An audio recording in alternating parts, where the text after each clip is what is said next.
आदमी और गधे की कहानी।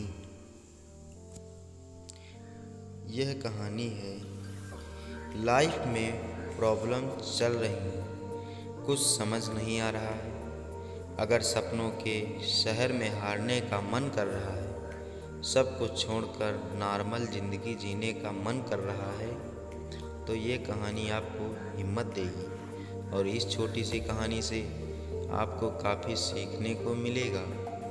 ये कहानी है एक आदमी और एक गधे की। इस कहानी को ध्यान से समझना, क्योंकि यह कहानी आपकी सोच बदल देगी। एक आदमी एक जंगल से जा रहा होता है।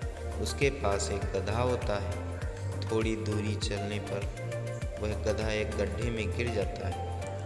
वह गधा काफ़ी कोशिश करता है उस गड्ढे से बाहर निकलने की, लेकिन काफ़ी मेहनत के बाद भी वह गधा उस गड्ढे से बाहर निकल नहीं पा रहा होता। उस आदमी ने भी काफ़ी अलग अलग उपाय सोचे गधे को गड्ढे से बाहर निकालने के लिए, लेकिन वह आदमी हार मानकर यह सोच लेता है कि उसका गधा उस गड्ढे से बाहर नहीं निकल सकता।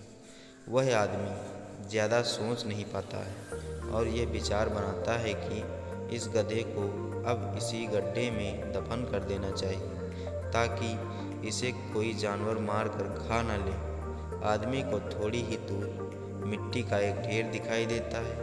वह आदमी मिट्टी के ढेर से मिट्टी लाकर उस गधे के ऊपर डालता है, लेकिन कमाल की बात तो ये होती है कि गधा दफन होने की बजाय मिट्टी के सहारे ऊपर आने लगता है। यह देखकर वह आदमी खुश होता है और सोचता है कि मैं तो इसे दफन करने वाला था। अब अगर मैं इस गड्ढे को ही भर दूं तो मेरा गधा ऊपर आ जाएगा। इसी प्रकार वह आदमी उस गड्ढे में मिट्टी डालता है और गधा ऊपर आ जाता है। दोस्तों, इसी तरह जब हमारे जीवन में भी कई दिक्कत या परेशानी आती हैं, तो उसे हमें सिर्फ दिमाग में ही नहीं सोचते रहते हैं इस प्रॉब्लम को हम कैसे सॉल्व करें, और दिमाग में ही सोच लेते हैं कि अब ये प्रॉब्लम सॉल्व नहीं होगी और उसे छोड़ देते हैं।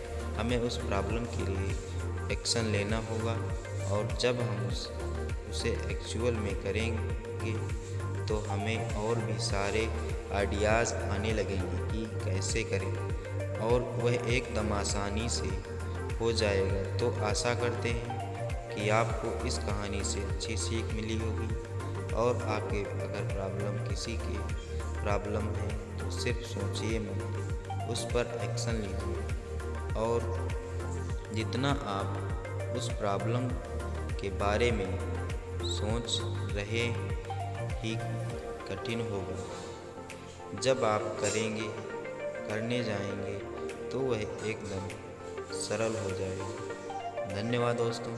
प्लीज़ हमारे चैनल को सब्सक्राइब और लाइक ज़रूर करें, साथ ही में अपने दोस्तों के पास शेयर ज़रूर करें। धन्यवाद।